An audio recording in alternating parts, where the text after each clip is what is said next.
Jesse, you're 7 years old now. You have to get over this silly fear of yours. Mom, there's something there. I swear, you have to believe me. Jesse, there's nothing there. Your mom and I have checked every time. Wait a minute. Is that what I think it is? Jesse wet his bed? If you saw it, you would never go in there again. Erica, be nice to your brother. You should encourage him, not tease him. Jesse doesn't need encouragement. Jesse needs diapers. Erica pinched the cheeks of her little brother, Jesse, as he fought back. Mr. and Mrs. Bennet sighed as they watched the two siblings fight. It's been 3 years since they moved to this house, and 2 since they gave Jesse his own room. But the boy was still suffering from paranoia of imaginary monsters. At first, he managed to escape using the bathroom, but when he started going to school, he really didn't have a choice. And that's when things started going downhill. Literally. Mr. Bennet tried guarding the door, Mrs. Bennet went with Jesse inside, but Jesse always had the same complaint. And Erica always had the same bathroom jokes. I know what you're scared of, Jesse. It's alright. It's only the ghost poo. You know the kind of poo you have when you poo, but when you look in the toilet, it's not there anymore? Yeah, the ghost poo. It's harmless, don't worry. Jesse was afraid to go to the bathroom. However, it wasn't the fear of actually going. It was the fear of something in there which obviously only his eyes were able to see. The worst part was that the issue only seemed to be getting worse day by day. Jesse had been holding in and having accidents in his room. The bathroom was towards the back of the house, at the end of the hall, in which were firstly Mr. and Mrs. Bennet's room, then Erica's room, then Jesse's room, and lastly the bathroom. It was not too big. There was a bathtub to one side, and the toilet to the other, in front of which was a small window more towards the ceiling.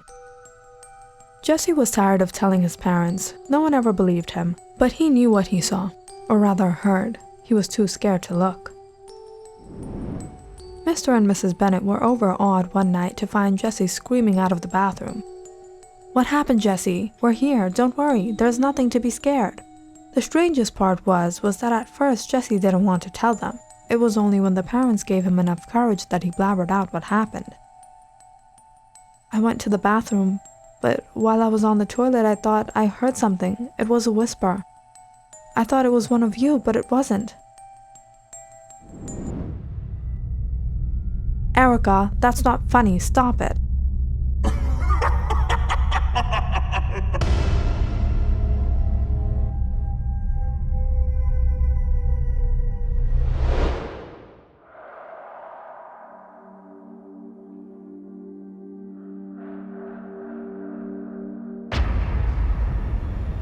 Who's there?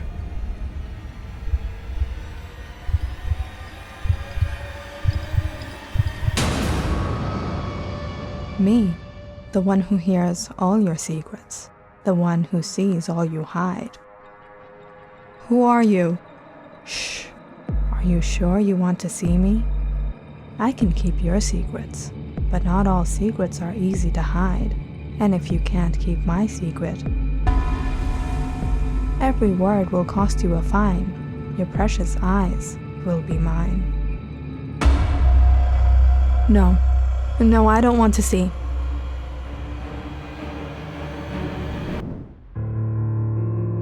Mom, you have to listen to me just this one time. There's something there by the window. It talks to me. All right, Jesse, these monsters don't exist. You're just imagining all these things. We promise you there is nothing there. No, Dad, please, just for once, believe me. It will take my eyes out if I were to tell anyone its secret. I saw its claws. It has these scary claws. Mr. and Mrs. Bennet shook their head. Jesse, you have to go to bed. Now come on, I'll wait outside the bathroom for you.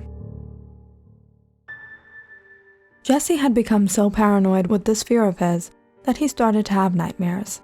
He started seeing things around the house that obviously weren't there. Mr. and Mrs. Bennet started to suppose Erica had been playing pranks on him. Erica, don't tell me you've been messing with your brother all this time. No, Mom, it's not me this time, I swear. He's just a sissy all on his own. Erica, stop it. Try to make your brother understand instead of scaring him more. I asked him what exactly he was seeing. He doesn't tell me. I think he's the one playing a prank on all of us for more attention. No, Erica, have you seen his condition? He's been wetting the bed. The teachers have been complaining about him falling asleep in class. I hope it's just a phase. We all had silly, childish fears like this, but not so extreme like Jesse. Erica kind of felt a little bad for Jesse at times, but she couldn't help but laugh when he argued with their parents about not going to the bathroom even when he really had to. Erica had gone to the bathroom a million times and tried testing it out herself.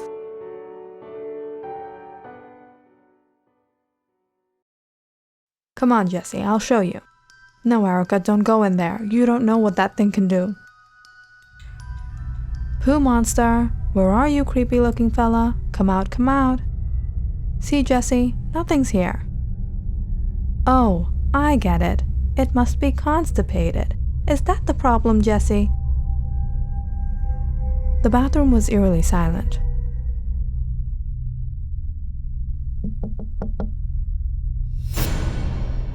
Just until Erica widened her eyes to a tap on the window. Jesse ran to the door, trembling in fear. No, Erica, don't open it. Let's go, let's get out of here. The stinky Pooh monster has arrived.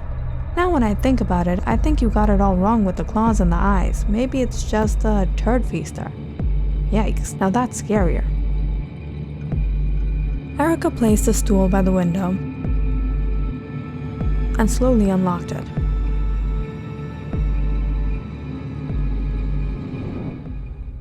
Jesse pulled on Erica, but Erica wouldn't budge.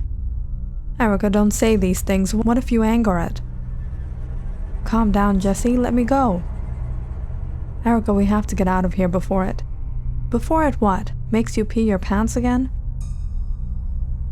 Jesse became so scared, he started shedding tears, and he screamed for his parents. Mom! Suddenly, there was another tap on the window. Erica stumbled off the stool and fell down. She was a bit spooked herself. Mrs. Bennet reached the bathroom. What is the commotion about? What are you two doing in the bathroom? Erica shouted out, There's something outside the window, Mom! Mrs. Bennet opened the window. The only sound was the sound of the crickets chirping, and all she could see was the trees leading out to the woods in the backyard. A cool breeze ran inside the house as the branches of the closest tree swayed against the glass of the window. It's the branches, you silly kids. Erica, this is how you've been scaring your brother, haven't you? No, Mom, Erica didn't do anything. It was that thing. See for yourself, Jesse. Sweetheart, there's nothing here. Now come on, it's getting cold in here. Let's go. Erica pushed Jesse aside and made a stupid face at him. You're such a baby. I knew there wasn't anything here. The Bennet family had dinner that night. Things were pretty silent at the table, after Mr. Bennet had to scold Erica for laughing so loudly. How's everything going, Jesse? There's no point of talking to you people anymore, you don't believe me. Jesse, we're here to listen, but you have to understand you're feeling scared because you think somehow this imaginary thing has power over you. Let me tell you, Jesse, nothing is more powerful than courage and bravery. Okay, my little soldier? Psh, soldier. I'd say more like buck, buck, buck, chicken.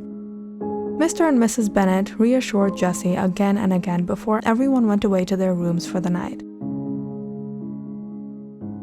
It was when Jesse was getting ready to lay down in bed that he started to hear a noise out in the hallway.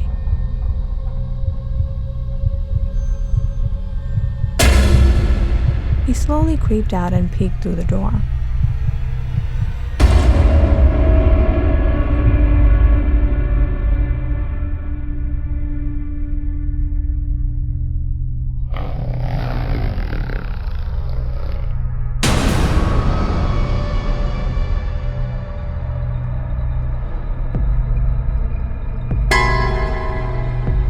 Jesse was horrified by this creature. He never had the guts to see it, and he was happy he didn't. But did it see him? Would it come for him now? Jesse quickly ran to his room and hid under his blankets. His heart beat fast as he heard footsteps nearing the door. There's nothing there. There's nothing there. There's nothing there.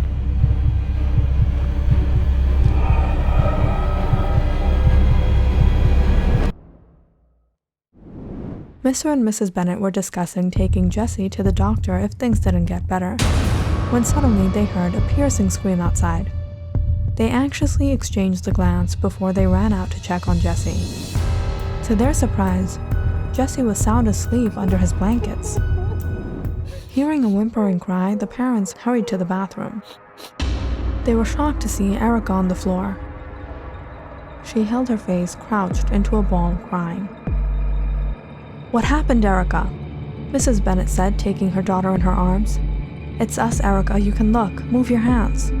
Mr. Bennet held his daughter's hands to comfort her.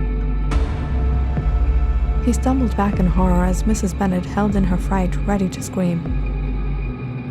"Erica, how did this happen? Erica, speak!" Erica lay there silently. Her eyes no longer where they used to be. All that remained was the hollow darkness. "What did you see, Erica?" "I saw nothing. Nothing."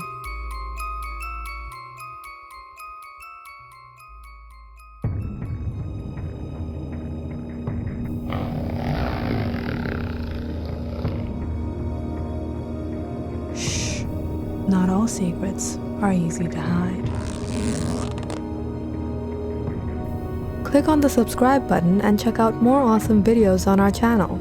And don't forget to press the bell icon because you know it's interesting.